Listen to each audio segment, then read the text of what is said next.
네, 안녕하세요. 강프로입니다. 이번 영상에서는 두산 로보틱스에 대해서 분석해 보도록 하겠습니다. 자, 두산 로보틱스가 이제 상장한 지 일주일이 넘었습니다. 자, 그리고 나서 지금 반등을 살짝 주고 있는데 이렇게 이야기를 드릴게요. 제가 일단 로봇주는요, 성장 산업에 속해 있습니다. 그리고 성장 산업을 분류하는 기준은요, 대기업의 투자가 있었을 때예요. 그런데 제가 이야기를 드리는 내용 중에 로봇 관련주에 대해서 제가 영상을 계속해서 올려드리면서 이야기를 드리는 그 이유는요, 일단 지금 말씀드린 내용처럼 이 성장 산업에 속해 있는 그런 부분이 있고요. 무엇보다 중요한 건요, 생각해 보세요. 일단 공모가 최상단이 26,000원입니다. 자, 그러면 여기서 곱하기 2를 합니다. 그러면 한 5만원 되죠. 그리고 거기서 50%를 더해요. 그러면 한 65,000원 됩니다. 그쵸? 그게 지금 상장 이후에 나왔었던 상장일의 고가입니다. 자, 그러면 내가 청약을 받았다. 그럼 매도 안 하겠나요? 매도하죠. 합니다. 여기서 뭐 기관의 매도가 나왔다, 뭐 그렇게 이야기를 하시는 분들이 있는데, 자, 보세요. 쭉 보겠습니다. 자, 기관들이 매도를 하죠. 기관들 매도하고, 이거는 청약받은 물량에 대한 그 매도입니다. 기존에 가지고 있었던 이 물량들은요, 바로 엑시시 안 돼요. 자, 바로 나갈 수가 없는 거예요. 상장해서 바로 나갈 것 같으면 이거 누가 상장시켜 주겠어요? 그쵸? 왜곡이 일어날 수 있는데, 이게 아니라 보호예수 기간이 일정 부분이 있습니다. 그래서 이 보호예수를 받고 있는 큰 물량들이 매도가 나가고 그러는 게 아니라 단지 매도가 나갈 수 있는 물량만 나간 겁니다. 왜 나갔냐면 공모가보다 너무 높은 가격에 형성이 돼 있기 때문입니다. 그럼 그 기준을 잡아야 되잖아요. 그 기준을 잡는 게 레인보우 로보틱스예요. 레인보우 로보틱스 보세요. 레인보우 로보틱스의 시가총액이 대략 한 3조에서 왔다 갔다 합니다. 물론 이 고가 정도에서는 4조를 넘어가는 그런 상황도 있었는데, 여기까지는 두산 로보틱스의 뭐 청약이나 그런 부분까지 있었을 때고요. 그리고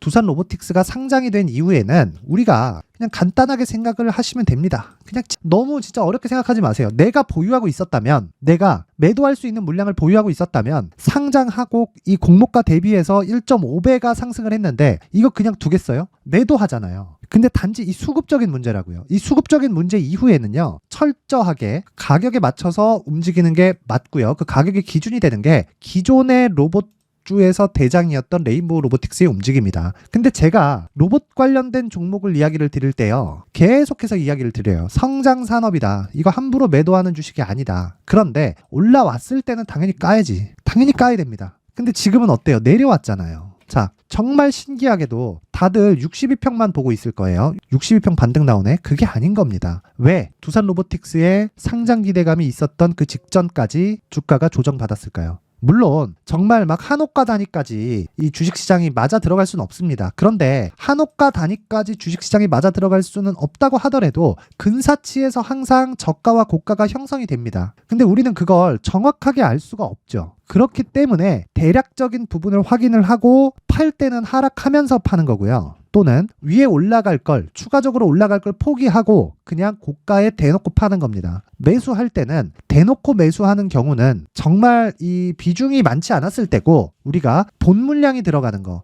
본격적인 물량이 들어가는 부분은요, 철저하게 반등을 확인하고 난 이후입니다. 근데 그 반등을 확인하는 게 언제부터예요? 오늘부터예요. 이제 반등이 시작이 됐다. 추가적으로 고가 돌파 언제 하나요? 오케이, 좋아. 근데 가장 중요한 건, 자, 두산 로보틱스에는 보호예수가 걸려 있고요. 그리고 보호예수가 다 풀려 나오기 전까지는 산업 자체가 성장 산업인 로봇주가 함부로 무너지지 않습니다. 그리고 정말 신기하게도, 자, 보세요. 두산 로보틱스의 시가총액은 여기 3조 1146억입니다. 근데 여기 보세요. 레인보우 로보틱스의 시가총액은 2조 6천억입니다. 자, 비슷하죠? 그쵸? 상장 이후에 추가적으로 떨어져서 그렇지 이 구간이 얼추 비슷한 구간에서 형성이 된다. 시장이 이렇게 합리적이라는 거예요. 그런데 내가 무조건 간다고 보유하고 있어야 될까? 그게 아니라는 겁니다. 철저하게 가격에 맞춰서 매매를 해야 되고요. 장기 보유, 정말 막 1년 투자해도 돼, 2년 투자해도 돼, 이런 거 하지 말라고요. 이런 거 절대 하지 마세요. 하지만 내가 로봇주에 대해서 확신이 있다. 그런 확신 일단 갖지 마시고요. 산업 자체에 대한 확신은 가지세요. 왜 그러냐면요,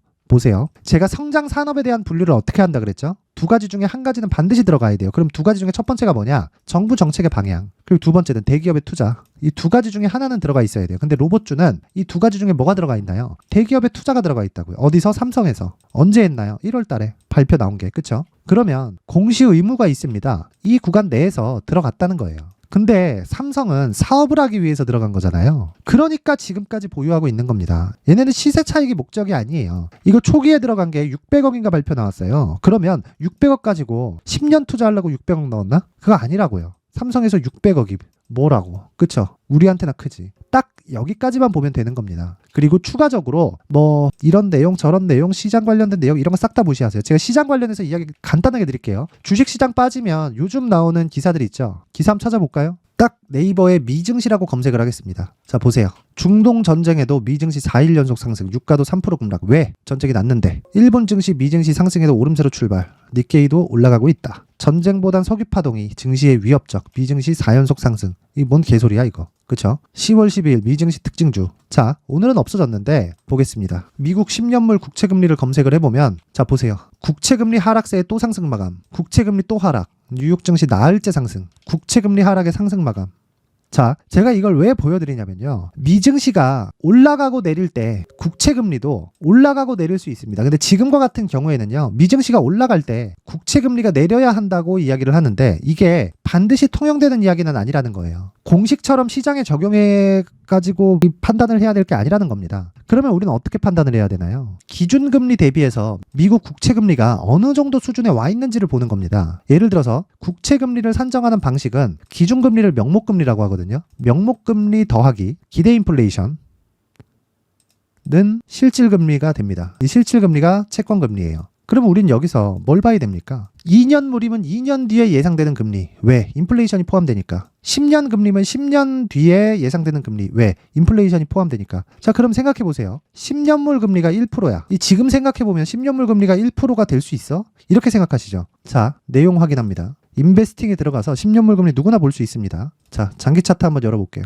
코로나 때 어땠습니까? 10년물 금리가 1% 이하예요. 그리고 나서 급격하게 오르기 시작했죠. 자, 그러면 생각을 해보세요. 10년 뒤에 금리가 0.5%일 거야. 당연히 아니겠지. 기준금리가 이때 0에서 0.25였는데 제로금리였잖아요. 당연히 아니겠지. 지금도 마찬가지입니다. 지금 기준금리가 5.5%야. 그런데 10년물 국채금리 고가를 보니까 4.9까지 올라왔어. 그러면 10년 뒤에 기준금리가 5%겠지. 이 말이잖아요. 이게 가능하겠냐고요? 아니라고요. 이걸 가지고 야 큰일 났다. 야 미국의 경기 침체 오겠다. 이제 저거 어떡하냐 저거. 올해 3월 달에 다 봤거든. 실리콘밸리 은행이 망가지는 걸. 그러면 우리는 여기서 어떻게 해야 돼요? 매수해야지. 아니 올라갈 만큼 올라갔잖아요. 그래서 제가 이야기를 하는 겁니다. 계속해서 매수를 해야 된다. 하지만 고가에서 추격하지 말자. 정말 무지성으로 따라가지 말자. 생각은 하자. 근데 그 기준이 되는 건 철저하게 가격이다. 그리고 가격에 대한 부분이 가장 중요하다는 겁니다. 그렇죠? 그래서 지금 두산 로보틱스에서 중요한 건 가격과 단기 보유 전략입니다. 왜? 자, 신규 상장됐어요. 그리고 로봇주는 성장 산업이에요. 그리고 지금 아까 봤죠? 65,000원까지 치고 날린 거. 이게 무슨 뜻이라고 그랬죠? 공모가에서 1.5배 상승한 거예요. 한 배가 오르고 그리고 50%가 더 올랐다고요. 이렇게 공모가에서 폭등세를 보였는데 당연히 매도하고 싶지 않겠습니까? 단지 딱 거기까지만 나온 거지 지금은 레인보우 로보틱스와 시가총액 자체가 큰 차이가 없다. 근데 제가 항상 이야기를 드립니다. 주식시장에서 시세가 나오는 끝은 뭐라고요? 실적이 나올 때예요. 근데 두산 로보틱스 지금 적자예요. 레인보우도 적자예요. 자, 적자 기업에 왜 삼성이 투자했을까요? 생각해 봅시다. 그쵸? 그래서 지금은 두산 로보틱스를 매수해야 될 때다. 무조건입니다. 무조건 매수해야 될 때예요. 쓸어 담아야 될 때고 그 쓸어 담더라도 무분별하게 쓸어 담았을 때는 매매하기 굉장히 어렵기 때문에 효율을 높일 수 있는 작업이 필요하고요. 그 효율을 높이는 작업이 가격과 단기 보유 전략입니다. 자, 이 내용을 제가 최근에 시장도 좋지 않고 지금 반등이 나온다고 했는데 정확히 반등이 나오고 있어요. 그래서 제가 모든 분들에게 무료로 공개를 하도록 할 테니까 영상 상단에 있는 전화번호로 숫자 3이라고 문자를 보내주시는 분들에 한해서만 두산 로보틱스의 가격과 단기 보유 전략을 공유해 드리도록 할 테니까 시청해 주시는 모든 분들이 상단의 전화번호 확인해서 숫자 3이라고 문자 보내세요. 모두 성공 투자할 수 있게 제가 만들어 드리겠습니다. 그리고 무엇보다도 왜 두산 로보틱스가 3조에서 멈춰 있는지, 레인보우 로보틱스는 4조에서 급락이 나왔는지 한번 생각해 보자고요. 그때는 두산 로보틱스가 상장하기도 전이었습니다. 근데 왜 4조를 넘어가면서 물량이 쏟아지면서 나왔는지, 시장에서 인정해주는 로봇 관련주들의 가격대가 3조 전후라는 겁니다. 그리고 지금 레인보우 로보틱스는 3조 이하에서 거래가 되고 있어요. 그리고 두산 로보틱스는 보호예수가 걸려있는 물량이 있다. 1년 걸립니다. 아직까지 시세 구간이 많이 남았다. 그리고 모든 시세는요 3개월 안에 다 끝납니다. 다음 시세가 나오려면 조정을 받고 가야 돼요. 그 조정이 짧아질 수도 있고 길어질 수도 있지만 이 구조에 대해서는 철저하게 이해를 하고 가자. 그렇죠? 그래서 이 내용을 모두 다 파악하기 위해서는 가격과 단기 보유 전략이 필수적으로 필요하고요. 이 내용을 제가 모든 분들에게 무료로 공개를 하도록 할 테니까 상단에 있는 전화번호로 숫자 3이라고 문자 보내서 모두 성공 투자하세요. 자, 그리고 제가 계속해서 두산 로보틱스, 레인보우 로보틱스를 이야기를 드리면서 상장 전에 선반영됐다는 이야기를 드리잖아요. 이게 무슨 얘기냐면 대시세 구간을 잡기 위해서 레인보우 로보틱스처럼 대시세 구간을 잡기 위해서는요, 신고가와 선반영 구조를 이해를 해야 된다는 거고요. 그리고 신고가와 선반영 구조를 이해를 했을 때 앞으로 나오는 대시세 종목을 잡을 수 있습니다. 앞으로 나오는 대시세 종목을 잡을 수 있고, 무엇보다도 그 첫 번째 단계가 있어요. 그게 신고가입니다. 레인보우 로보틱스도 마찬가지다. 왜 1월 달에 삼성의 투자가 나온 구간인데 그 전에 3개월, 4개월 전에 신고가를 먼저 달성했을까요? 가격이 먼저 반영하기 때문입니다. 그래서 그 첫 번째 단계인 신고가 구간에서 활용할 수 있는 검색기와 기법까지 모두 무료로 받아갈 수 있게 준비를 해놨으니까 영상 끝까지 시청하시고요. 구독과 좋아요, 그리고 두산 로보틱스 화이팅이라고 댓글 하나씩 달아주시면 영상 제작에 큰 힘이 됩니다. 그리고 무엇보다도 신고가와 선반영 구조에 대해서 반드시 이해를 하고 가세요. 항상 시청해주셔서 감사드리고요. 사랑합니다. 자, 이제 23년도 다 끝나가고요. 내년에는 어떤 종목이 대시세가 나올까 미리 준비를 해놔야겠죠. 자, 그래서 제 채널을 구독해주시고 시청해주시는 분들을 위해서 2024년도 대시세 종목을 준비를 했습니다. 단기 수익이 좋다고 생각할 수도 있겠지만 단타나 짧은 수익만을 쫓다 보면요, 잦은 손절로 계좌가 망가질 수 있고 당연히 큰 수익이 나지 않습니다. 장기간 유지하기가 어렵기 때문입니다. 자, 그래서 어중간한 종목들 사고팔고 해봐야 손절폭만 지속적으로 쌓이고요, 큰 돈은 되지 않습니다. 결과적으로 주식시장에서 돈을 벌기 위해서는요, 어떤 계기를 만들어야 되는데 그 계기는요, 한 종목의 비중을 제대로 태워서 확실하게 수익을 보는 방법 말고는 없습니다. 23년도에 올해 같은 경우는 에코프로였는데, 에코프로와 함께 지금 말씀드리는 24년 대시세 종목에는 공통점이 3가지가 존재합니다. 자, 우선 세력들이 5년 이상 매집을 진행하는 부분이 있고요. 자, 그리고 상승을 시작했을 때는 2개월 전후에 상승이 나온다는 겁니다. 2개월이라고 해서 정확히 맞지 않을 수는 있지만 실제 시세를 시작한 이후에는요, 시간적인 부분이 맞지 않을 때 바로 매도를 해야 되기 때문에 아직 시세가 발생하지 않았을 때 안전마진을 확보하는 매매가 필요합니다. 시세가 발생하지 않은 지금 매수를 들어가야 된다는 거죠. 자, 지금까지 2가지를 말씀드렸죠. 세력들이 5년 이상 매집을 진행하고요, 상승을 시작했을 때 평균적으로 2개월간의 상승이 나오기 때문에 시세가 나오기 전에 매매를 진행을 해야 된다는 겁니다. 자, 그 이후에는 확실한 재료와 상승 모멘텀이 필요한데, 에코프로 같은 경우에는요, 친환경으로 갈 수 있는 도구인 전기차에 들어가는 2차전지 필수 소재인 양극재를 생산하는 기업이죠. 양극재는 당연히 확실한 재료와 상승 모멘텀이 될 수밖에 없겠죠.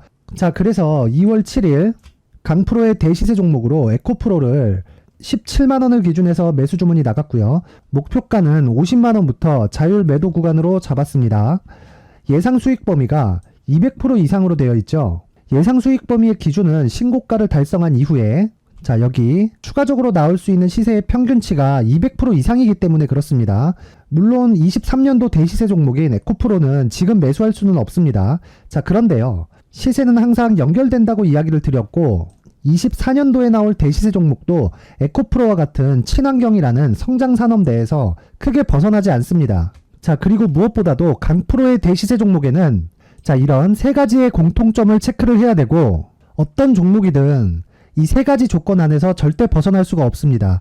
자, 그리고 무엇보다 시세가 진행되는 시작점에는 신고가 이후라는 점은 반드시 기억해야 됩니다. 자, 그래서 제가 2024년 대시세 종목을 준비를 해왔는데, 여기 보시면요, 장기간 하락하면서 충분한 매집 구간을 거쳐왔고요.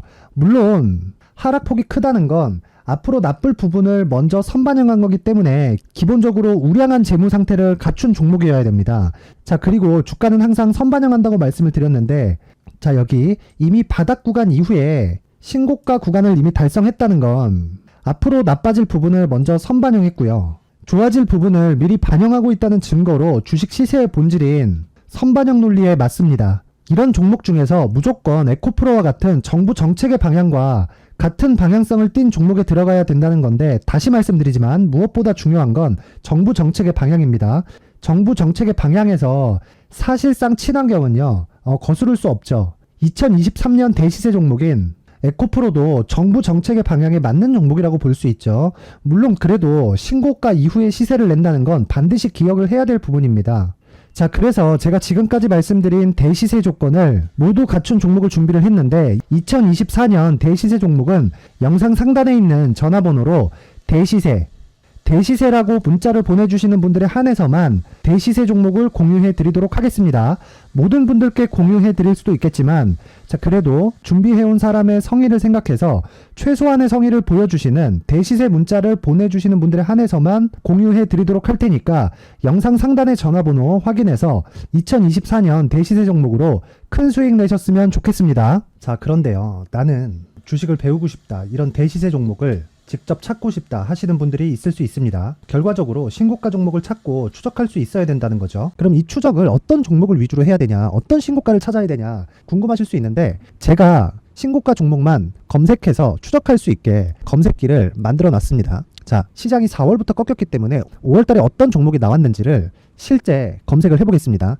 자, 여기 5월 1일 검색한 결과고 보유기간은 2주, 그리고 상승 종목 비율은 100%, 시장 대비 수익률은 코스피 14%, 코스닥 16.87%가 나왔습니다.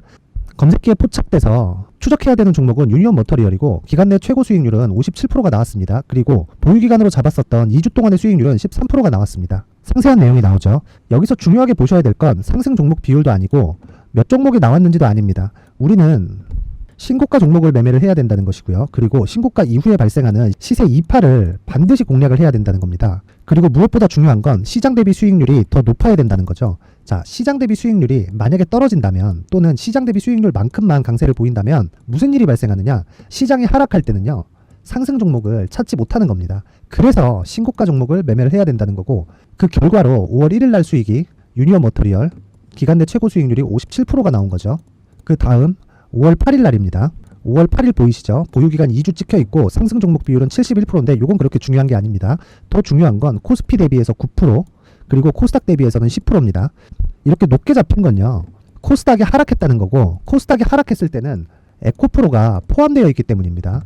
그리고 강세를 보인 종목들을 보면요, 아진산업 시세 1파를 형성한 이후에 2파 시세가 크게 발생을 했고요. 그 다음 루닛은 시세 1파를 형성한 이후에 2파 시세가 크게 발생했고 강세를 보이는 종목입니다. 그리고 대원강업도 당연히 보이시죠? 여기 시세 1파 형성하고 2파 시세가 그대로 나옵니다. 의미하는 바는 단 하나입니다. 신고가를 만들어내는 건 돈이기 때문이에요. 우리가 주식 투자를 하면서 믿어야 될 건 돈 말고는 없습니다. 반드시 기억하셔야 돼요. 그리고 5월 15일 날에는 시장 대비 수익률과 거의 비슷합니다. 무슨 일이 벌어졌을까요? 에코프로가 반등이 나온 겁니다. 근데 에코프로 같은 경우엔 신고가 종목이긴 하지만 너무 크게 올랐죠. 너무 많이 오른 종목이 지속적으로 포착이 된다면 헷갈릴 수밖에 없어요. 그런 부분을 다 제외했다고 보시면 되고요. 그럼에도 제너셈, JVM, 한국조선해양, 그리고 휴메딕스, 최근에 바이오나 미용 의료기기 쪽이 굉장히 강세를 보이고 있습니다. 클래시스도 보이는데, 클래시스도 지금까지도 강세를 보이는 종목이고, 인성정보는 최근에 초강세를 보이고 있죠. 그 다음은 5월 22일입니다. 자, 여기도 마찬가지입니다. 시장 대비 수익률이 3%대로 높아요. 그리고 실리콘2 화장품이죠. 한국전자금융은 제가 이번 주에 매수한 종목입니다. 그리고 두올도 강세를 보였죠. 23%. 그리고 인성정보 전주에 포착이 돼서 지속적으로 추적했다면 인성정보를 매수를 해야겠죠. 당연히. 그리고 에코바이오 17%. 그리고 잉글 우드랩, 이 부분은 제가 다른 영상에서 지속적으로 강조를 한 종목입니다. 여기서는 모멘텀에 대한 이야기가 나오는데, 최근에 강세를 보이는 화장품 종목은 조건이 단 하나입니다. 미국향 매출이 발생하는지에 대한 여부예요. 잉글 우드랩과 코스메카 코리아 같은 종목이죠. 잉글 우드랩은 코스메카 코리아의 자회사입니다. 이런 부분이 파악이 되어 있어야 시장에서 고가에 물릴 일이 없는 겁니다. 자, 그리고 다음 29일 상승 종목 비율이 88%인데 기간이 아직 안 돼서 기간 초과가 떴습니다. 하지만 기간이 되지 않았는데도 불구하고 하나 마이크론 보이죠? 방금 전에 말씀드렸던 코스메카 코리아 여기 보이죠? 벤티움, 치과 쪽 최근에 강세를 보이고 있죠. 조선주 방금 전에 말씀드렸다시피 당연히 강세를 보이고 있고, 그 밑에 삼성중공업이 보이고, 선진 뷰티 사이언스, 의료기기, 미용 쪽이죠. 이런 부분을 모두 다 검색을 할 수 있는 겁니다. 자, 여기서 검색기 이외에 어떤 식으로 장중에 활용해야 되는지는 제가 6강에 걸친 강의 영상을 만들어 놨고요. 자, 지금은 비공개 처리를 해놨지만 구독자 인증만으로 영상을 확인할 수 있게 링크를 보내드립니다. 구독자 인증은 당연히 무료고요. 구독자 인증 방법은 영상 상단에 전화번호로 문자 3이라고만 보내면 제가 구독자 인증을 해드리고요. 구독자 인증이 되면 말씀드렸던 영상을 볼 수 있는 링크와 검색기에 대한 로직을 함께 보내드립니다. 자, 그런데 정말 중요한 건 시장에서 강세를 보일 수 있는 종목 모두는요, 신고가 달성 이후라는 겁니다. 신고가에 대한 이해가 없다면 단타나 장타 모두 쓸데없이 보유기간을 보낼 수밖에 없습니다. 제가 무료 배포할 때 모두 받아가셔서 큰 수익을 내셨으면 좋겠습니다. 꼭 기억하세요. 신고가 말고는 주식 투자에서 빠르고 안전하게 수익을 낼 수 있는 방법은 절대 없고요. 신고가가 강하다고만 알고 있다고 해서 수익이 절대 나지 않습니다. 활용할 수 있는 방법을 알아야 시장에서 수익을 볼 수 있고 레인보우 로보틱스 같은 종목을 받아볼 수 있다. 구독자 여러분들이 모두 구독자 인증을 받으셔서 모든 분들이 검색기에 대한 로직과 강의 영상을 보고 수익 나는 매매를 하셨으면 참 좋겠습니다.